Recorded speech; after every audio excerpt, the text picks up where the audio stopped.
Iran যুদ্ধে মৃত্যু ঝুঁকিতে আমেরিকার 5,000 সেনা, সংখ্যা খোদ মার্কিন নৌবাহিনী। ট্রাম্পের গলা চেপে ধরেছে কেন ইরানিরা? অস্ত্র, গোলা বারুদ সংকটে যুদ্ধে বেকায়দায় থাকা আমেরিকা চায় হরমুজের দখল। কি বলছে ইরান? ট্রাম্পের স্বপ্ন কি দুঃস্বপ্ন হবে? ট্রাম্পের বিমান বদলের পেছনে মোসাদের চাল। ইরানকে ফাঁসাতে গিয়ে এবার ফাঁসছে কি ইসরায়েল? নদীর মতো বইছে জ্বলন্ত আগুনের লাভা। বিরল দৃশ্য দেখতে সাধারণ মানুষের ভিড়। কোথায় ঘটছে প্রকৃতির এ তাণ্ডব? ইরান যুদ্ধে গিয়ে জীবন ঝুঁকিতে পড়েছে আমেরিকার 5,000 সেনা, এমন শঙ্কা খোদ মার্কিন নৌবাহিনীর। তারা বলছে 5 মাসের বেশি সময় ধরে চলা যুদ্ধে ইরানের হামলার চাপ আর সাগরে আটকে থেকে মানসিকভাবে অসুস্থ হয়ে আত্মহত্যার দিকে ঝুঁকছে সেনারা। ইরানকে ভাঙতে এসে উল্টো ইরানিদের ঐক্যের কাছে পরাস্ত মার্কিন প্রেসিডেন্ট ডোনাল্ড ট্রাম্পের রীতিমতো গলা চেপে ধরেছে ইরানিরা। তারা কখনো তাকে দিচ্ছে হত্যার হুমকি, আবার কখনো কফিনে ভরে ফেলছে ট্রাম্পকে। কোথায় ঘটছে এমনটি? ডেস্ক রিপোর্টে জানাচ্ছেন নাইম আহমেদ। ইরানের সাথে যুদ্ধে এক বা দুইজন নয়, মৃত্যু ঝুঁকিতে রয়েছে একসাথে 5,000 আমেরিকার নৌসেনা।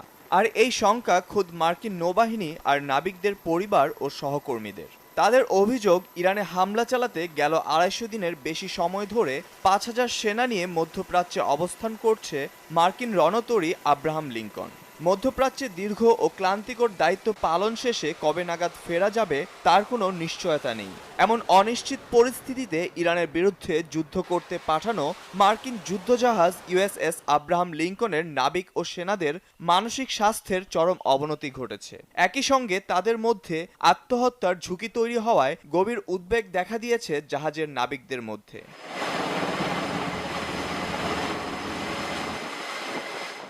তবে উল্টো চিত্র ইরানের। দেশটির শাসন ব্যবস্থা পরিবর্তনের জন্য আমেরিকা সেখানে হামলা চালালেও এটি বরং ইরানিদের করেছে আরও ঐক্যবদ্ধ, যার প্রকাশ ঘটছে তেহরানের বিলবোর্ডগুলোতে। কি আছে তাতে? রাজধানী তেহরানের আজাদি স্কোয়ারের সামনে বিশাল বড় বিলবোর্ডে মার্কিন প্রেসিডেন্ট ট্রাম্পের গলা চেপে ধরার ছবি। মার্কিন প্রেসিডেন্টের বেপরোয়া এই যুদ্ধের প্রতিশোধ নিতে কতটা বেকুল ইরানিরা, তারই প্রকাশ যেন ঘটেছে এই ছবিতে। তবে শুধু এই ছবি নয়, কিছুদিন পরপরই বদলে যায় এই বিলবোর্ডের ছবি। কখনো কফিনে বন্দী হয়ে আছেন মার্কিন প্রেসিডেন্ট ডোনাল্ড ট্রাম্প, আবার কখনো ইরানে চালানো মার্কিন হামলায় মারা যাওয়া সাধারণ ইরানিদের প্রতীকী রক্তমাখা বিলবোর্ড। আর ব্যানারে বড় করে লেখা, শিশু হত্যাকারী জঙ্গি ট্রাম্প। তেহরানের সব মোড়ে আর বড় ভবনে ঝুলছে মার্কিন প্রশাসনের কবর রচনার হুঙ্কার। বড় করে লেখা সব হত্যার প্রতিশোধ নেয়ার প্রতিশ্রুতি। কোনো ব্যানারে রক্তমাখা ট্রাম্পের মুখ, আর পাশে হুঁশিয়ারি দিয়ে লেখা, ইরানের হাতেই শেষ হবেন মার্কিন প্রেসিডেন্ট। শুধু মার্কিন প্রশাসনের বিরুদ্ধে প্রচারণা নয়, আমেরিকার হামলায় শহীদদের স্মরণে বানানো হয়েছে মুষ্টিবদ্ধ হাতের আদলে ইরানিদের ঐক্যের প্রতীক। শহীদদের স্মরণে টাঙানো হয়েছে তাদের ছবি আর প্রতীকী কফিনের ছবি। বলা হয় একটি ছবি হাজার শব্দের সমান, আর এসব ছবিই যেন বদলে দিচ্ছে লাখো হাজারো ইরানির মনের ক্ষোভের কথা। ট্রাম্প বারবার বলেছে ইরানের জনগণকে বাঁচানোর জন্য এই যুদ্ধ শুরু করেছে, যা সম্পূর্ণ মিথ্যা। তারা নিজের আর তাদের মিত্রদের লাভের জন্য হামলা চালিয়েছে। আমরা চাই ইরানের উচিত প্রতিরোধের বদলে আরো আক্রমণাত্মক ব্যবস্থা নেওয়া।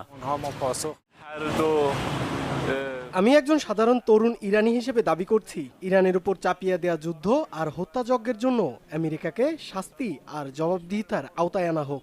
আমেরিকানরা আমাদের ভূখণ্ড আর জনগণকে অপমান করতে পারে না। গেল 6 মাস ধরে চলা যুদ্ধে হরমুজ প্রণালী বন্ধ থাকায় বেহাল দশা ইরানের অর্থনীতির। নিত্যপণ্য আর জ্বালানির দাম বেড়ে যাওয়ায় বেকায়দায় দেশটির সাধারণ মানুষ। তবে ইরানের স্বার্থে আঘাত আসবে এমন কোনো চুক্তি চায় না তারা। তাদের একটাই দাবি, যত চাপই আসুক ইরানের সম্পদ আর অধিকার রক্ষায় খামেনির প্রশাসনের পাশে আছে তারা। সাধারণ ইরানিরা খুব ভালো করেই বুঝে গেছেন, হরমুজ প্রণালী আর ইরানের জ্বালানির দিকে চোখ দিয়েছে আমেরিকা। প্রয়োজনে আরো কঠোর জবাবে আমেরিকা আর ইসরায়েলকে শেষ করে দেওয়ার ইচ্ছাও প্রকাশ করেছেন ইরানিরা। তারা হাজার হাজার কিলোমিটার দূর থেকে এখানে এসে আমাদের পুরো দেশ, আমাদের তেল, আমাদের হরমুজ প্রণালী, এমনকি বাব আল মান্দাবও দখল করতে চায়। তারা এই সবকিছু তাদের নিয়ন্ত্রণে আনতে চায়। অথচ একটি দেশ হিসেবে আমাদের এই দেশের জলসীমা ও ভূখণ্ড ব্যবহারের অধিকার রয়েছে, এবং যৌক্তিকভাবেও এর কোনো মানে হয় না। مجبوری ইরানের হামলায় কুলকিনারা না পেয়ে যুদ্ধের ময়দানে অনেকটাই চুপ মার্কিন প্রশাসন। তবে হরমুজ প্রণালী নিয়ন্ত্রণ নিতে আলোচনার টেবিলের নাটক অব্যাহত রেখেছে ট্রাম্প প্রশাসন। বারবার দাবিও করে আসছে হরমুজ প্রণালী রয়েছে তাদের নিয়ন্ত্রণে, এমনকি এই জলসীমা নিজেদের করে নিতেও মরিয়া মার্কিন প্রেসিডেন্ট ডোনাল্ড ট্রাম্প। তবে বরাবরের মতোই ইরান জানিয়েছে এই ভূখণ্ড আর জলসীমা ইরানের এবং এর নিয়ন্ত্রণের অধিকারও ইরান সরকারের। ইরানের পররাষ্ট্রমন্ত্রী আবারও মনে করিয়ে দিয়েছেন ইরানের সব শর্ত পূরণ হলেই খুলে দেয়া হবে হরমুজ। তুরস্কের আঙ্কারায় মার্কিন প্রেসিডেন্ট ডোনাল্ড ট্রাম্পকে এয়ারফোর্স ওয়ান থেকে অত্যন্ত গোপনে এক খাবারের ট্রাকে করে সামরিক বিমানে সরিয়ে নেওয়ার ঘটনায় বিশ্বজুড়ে তোলপাড় সৃষ্টি হয়েছে। মার্কিন সিক্রেট সার্ভিস এটিকে ইরানি গুপ্ত হত্যার হুমকি এড়ানোর পদক্ষেপ দাবি করলেও বিষয়টি নিয়ে তীব্র ক্ষোভ প্রকাশ করেছেন তেহরানের সাধারণ মানুষ। তাদের মতে এটি ইরানকে বলির পাঠা বানাতে ইসরায়েলি গোয়েন্দাদের সাজানো মনস্তাত্ত্বিক খেলা। হাফিজুল ইসলামের ডেস্ক রিপোর্টে বিস্তারিত। মার্কিন প্রেসিডেন্টের উড়োজাহাজ এয়ারফোর্স ওয়ান থেকে ডোনাল্ড ট্রাম্পকে খাবারের ট্রাকে করে সরিয়ে নেওয়া হয় অন্য বিমানে। তুরস্কের আঙ্কারায় সম্প্রতি ঘটে যাওয়া নজিরবিহীন এমন নাটকীয়তার পেছনে অজুহাত দেয়া হয় ইরানি গুপ্ত হত্যার ষড়যন্ত্র। তবে এই ঘটনা প্রকাশ পেতেই ক্ষোভে ফেটে পড়েছেন তেহরানের সাধারণ মানুষ। তারা মনে করছেন এটি কোনো সত্যিকারের হুমকিই ছিল না, বরং এটি ছিল মার্কিন প্রেসিডেন্টকে কেন্দ্র করে ইরানকে ফাঁসানোর জন্য ইসরায়েলি গোয়েন্দাদের সাজানো এক ফাঁদ। কিন্তু ট্রাম্পের বিমান বদলকে কেন সন্দেহের চোখে দেখছেন তেহরানের বাসিন্দারা? আমার মনে হয় এটা ইসরায়েলি গোয়েন্দা সংস্থাগুলোর একটি মনস্তাত্ত্বিক খেলা। তারা এখন থেকেই মিডিয়ায় এমন এক পরিস্থিতি তৈরি করছে যাতে ভবিষ্যতে ট্রাম্পের কিছু হলে দায় পুরোটাই ইরানের ওপর চাপানো যায়। তারা যেন পরে বলতে পারে আমরা তো আগেই সাবধান করেছিলাম। তবে সত্যি যদি এমন কিছু ঘটে তারপরেও ইরানকে দোষ দেওয়ার সুযোগ নেই। নিজের মতামত বা আবেগে অন্য কেউ এই কাজ করতে পারে। অনেকেই মনে করে ট্রাম্পের মতো লোকেদের বেঁচে থাকা উচিত নয়। প্রেসিডেন্ট ডোনাল্ড ট্রাম্পের বিমান বদলের বিষয়ে মার্কিন সিক্রেট সার্ভিসের দাবি ইরান গুপ্ত হত্যার মতো পদক্ষেপ নিতে পারে, এমন আশঙ্কা থেকেই নেওয়া হয় এই সিদ্ধান্ত।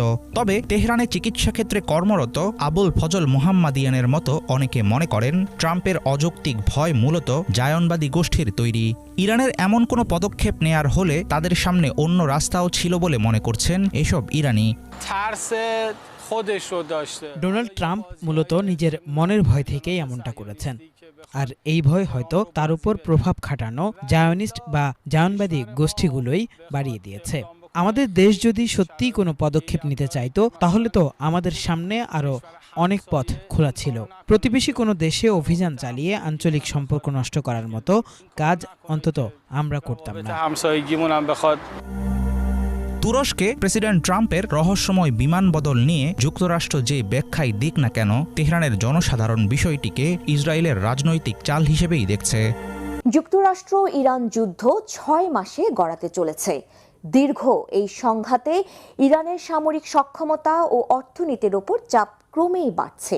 তবে এখনই যুদ্ধ থেকে সরে আসার কোনো স্পষ্ট ইঙ্গিত দিচ্ছে না তেহরান, বরং ক্ষেপণাস্ত্র ও ড্রোন হামলা চালিয়ে যাওয়ার পাশাপাশি হরমুজ প্রণালীকে কৌশলগত চাপ তৈরির হাতিয়ার হিসেবে ব্যবহার করছে তারা। এই অবস্থায় আর কতদিন ইরান এই যুদ্ধ চালিয়ে যেতে পারবে সেই প্রশ্ন বড় হয়ে উঠছে। হিজল জুবাইরের ডেস্ক রিপোর্টে বিস্তারিত। যুক্তরাষ্ট্র ইরান যুদ্ধের 6 মাস হতে চলেছে। এই অবস্থায় সবচেয়ে বড় যে প্রশ্নটি উঠছে সেটা হলো আর কতদিন এই যুদ্ধ চালিয়ে যাওয়ার সামর্থ্য আছে ইরানের। দীর্ঘ লড়াইয়ে ইরানের সামরিক সক্ষমতার ক্ষয় হচ্ছে ঠিকই, কিন্তু এখন পর্যন্ত এমন কোনো লক্ষণ নেই যে শুধুমাত্র এই কারণে দেশটি যুদ্ধ থামাতে বাধ্য হবে। বিশ্লেষকরা বলছেন ইরানের হাতে ঠিক কী পরিমাণ ব্যালিস্টিক ক্ষেপণাস্ত্র রয়েছে তার নির্ভরযোগ্য হিসাব নেই। তবে সময়ের সঙ্গে তাদের দিক থেকে বড় আকারের ক্ষেপণাস্ত্র হামলার ঢেউ কিছুটা কমেছে, কিন্তু তার অর্থ এই নয় যে তাদের পাল্টা আঘাতের সক্ষমতা শেষ হয়ে যাচ্ছে। ড্রোন ও ক্রুজ ক্ষেপণাস্ত্র তুলনামূলক দ্রুত উৎপাদন করা যায় এবং ইরান বহুদিন ধরেই এগুলোর উৎপাদন ও মজুত বাড়ানোর ওপর জোর দিয়েছে। গবেষকদের মতে ছড়িয়ে ছিটিয়ে থাকা ও সুরক্ষিত স্থাপনা থেকে ইরান দীর্ঘ সময় ধরে অপেক্ষাকৃত কম মাত্রায় ক্ষেপণাস্ত্র, ড্রোন, সাইবার ও অন্যান্য আক্রমণ চালিয়ে যেতে পারে। তবে যুদ্ধ যত দীর্ঘ হবে ততই বাড়বে অর্থনৈতিক চাপ। যুদ্ধের আগেই ইরানের অর্থনীতি মূল্যস্ফীতি, মুদ্রার অবমূল্যায়ন, কম বিনিয়োগ ও কাঠামোগত সমস্যায় জর্জরিত ছিল। যুদ্ধ সেই সংকটকে আরও তীব্র করেছে। একই সঙ্গে জ্বালানি অবকাঠামো ও বাণিজ্য পথে বিঘ্ন তেহরানের তেল বিক্রির ওপরও চাপ তৈরি করছে। এমনকি পার্লামেন্ট স্পিকার মোহাম্মদ বাগের গালিবাফ সতর্ক করেছিলেন, যুদ্ধ দীর্ঘ হলে ইরানের পক্ষে তেল উৎপাদন ও বিক্রি দুটোই কঠিন হয়ে উঠতে পারে। এদিকে হরমুজ প্রণালী দিয়ে অন্য দেশের জাহাজ চলাচলে বিঘ্ন ঘটিয়ে তেহরান বিশ্ববাজারে তেলের দামে প্রভাব রাখতে পারলেও মার্কিন অবরোধের কারণে একই সঙ্গে তাদের নিজেদের তেল রপ্তানি ও বৈদেশিক আয়ের পথও সংকুচিত হচ্ছে। ফলে ইরানের জন্য এর নেতিবাচক দিক রয়েছে। অন্যদিকে যুক্তরাষ্ট্র এই যুদ্ধে বিপুল পরিমাণ ক্ষেপণাস্ত্র ও প্রতিরক্ষা সরঞ্জাম ব্যবহার করছে। মার্কিন গবেষণা প্রতিষ্ঠান CSIS এর হিসাবে ইরানের বিরুদ্ধে অভিযানে গুরুত্বপূর্ণ মার্কিন অস্ত্রভাণ্ডার উল্লেখযোগ্যভাবে কমে গেছে এবং এই মজুদ পুনর্গঠনে বহু বছর পর্যন্ত সময় লাগতে পারে। একই সাথে মার্কিন রাজনীতিতেও এই যুদ্ধের গুরুতর প্রভাব পড়তে শুরু করেছে। জুলাইয়ে রয়টার্স ইপসসের একটি জরিপে অর্ধেকেরও বেশি মার্কিন নাগরিক এই যুদ্ধের ব্যয়কে অযৌক্তিক হিসেবে উল্লেখ করেন।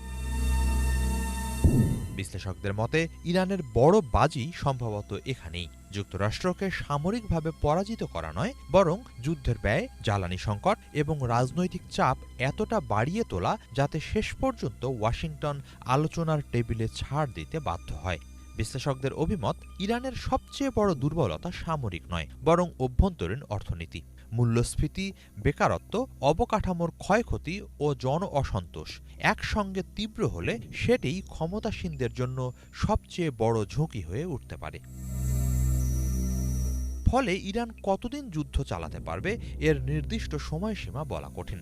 সামরিকভাবে দীর্ঘদিন ধরে সংঘাত চালানোর সক্ষমতা তেহরানের রয়েছে, কিন্তু যুদ্ধের অর্থনৈতিক ক্ষয়ক্ষতি যত বাড়বে ততই বাড়বে সমঝোতার চাপ। শেষ পর্যন্ত কে বেশি ক্ষেপণাস্ত্র ছুড়ল তা নয়, বরং কে দীর্ঘ সময় ধরে এই ব্যয় বহন করতে পারল তার ওপরই নির্ধারণ করতে পারে এই যুদ্ধের ফল। পাকিস্তানে স্বাধীনতা দিবসের খুশি উদযাপন করতে গিয়ে গুলিবিদ্ধ হয়ে শুধু করাচিতেই অন্তত 96 জন আহত হয়েছেন। দেশের ভেতরে ও বাইরে অস্থির পরিস্থিতিতে জাতীয় ঐক্যের ডাক দিয়েছেন সামরিক ও বেসামরিক পর্যায়ের শীর্ষ নেতারা। আতশবাজি পুড়িয়ে আর ফাঁকা গুলি ছুড়ে 14ই আগস্ট 79তম স্বাধীনতা দিবস উদযাপন করতে গিয়ে এসব দুর্ঘটনা ঘটে। স্বেচ্ছাসেবী অ্যাম্বুলেন্স সার্ভিস ইধি থেকে জানানো হয়েছে, এলোপাতারি গুলিতে আহত অন্তত 17 জন শিশু, 10 জন নারী এবং 59 জন পুরুষকে বিভিন্ন সরকারি ও বেসরকারি হাসপাতালে পৌঁছে দেওয়া হয়েছে। এই ঘটনায় তাৎক্ষণিক অভিযান চালিয়ে অন্তত 30 জনকে আটক করেছে পুলিশ। এদিকে স্বাধীনতা দিবস উপলক্ষে আয়োজিত অনুষ্ঠান আর জাতির উদ্দেশ্যে দেয়া বাণীতে বর্তমান বৈশ্বিক পরিস্থিতিতে প্রতিবেশী দেশগুলোর সাথে সুসম্পর্ক গড়ার উপর গুরুত্ব আরোপ করেছেন প্রেসিডেন্ট আসিফ আলী জারদারি আর প্রধানমন্ত্রী শাহবাজ শরীফ। প্রধানমন্ত্রী তার বক্তব্যে সৌদি আরব আর তুরস্কের সাথে সদ্য সই হওয়া প্রতিরক্ষা চুক্তির প্রসঙ্গ টেনে বলেছেন, এটি পাকিস্তানের ক্রমবর্ধমান অগ্রগতির বাস্তব প্রমাণ। দেশের ভৌগোলিক অখণ্ডতা আর সার্বভৌমত্ব অটুট রাখতে সশস্ত্র বাহিনীর দৃঢ় প্রত্যয় পুনর্ব্যক্ত করেছেন সেনাপ্রধান ফিল্ড মার্শাল আসিম মুনির। ইন্দোনেশিয়ার ফ্লোরেস দ্বীপের উপকূলের কাছে 7.7 মাত্রার শক্তিশালী ভূমিকম্পে মৃতের সংখ্যা বেড়ে 40 জনে পৌঁছেছে। আহত হয়েছে অন্তত 6। ধসে পড়া ভবনের নিচে চাপা পড়ে আছে আরও অনেকে। স্থানীয় সময় শনিবার ভোর 5টার দিকে পূর্ব নুসা তেঙ্গারা প্রদেশের নাগেওকেও এলাকার কাছে আঘাত হানা ভূমিকম্পের পর বেশ কয়েকবার আফটারশক অনুভূত হয়। ভূমিকম্পটির গভীরতা ছিল মাত্র 15 কিলোমিটার। এর কেন্দ্র ছিল নাগেওকেওর মোবাইল শহর থেকে প্রায় 30 কিলোমিটার উত্তর পূর্বে। ভূমিকম্পের পর ইন্দোনেশিয়ার কয়েকটি এলাকায় 1 মিটারের কম উচ্চতার সুনামি ঢেউ রেকর্ড করা হয়। তবে ভূমিকম্পের প্রায় 3 ঘন্টা পর সুনামি সতর্কতা তুলে নেয় ইন্দোনেশিয়া কর্তৃপক্ষ। পূর্ব নুসা তেঙ্গারা, পশ্চিম নুসা তেঙ্গারা এবং দক্ষিণ সুলাওয়েসির কাছে কিছু এলাকায় ভূমিকম্পের শক্তিশালী কম্পন অনুভূত হয়। কয়েকটি এলাকায় প্রায় 1 মিনিট ধরে কম্পন অনুভূত হলে আতঙ্কে বেশিরভাগ মানুষ ঘরবাড়ি ছেড়ে বাইরে বেরিয়ে আসেন।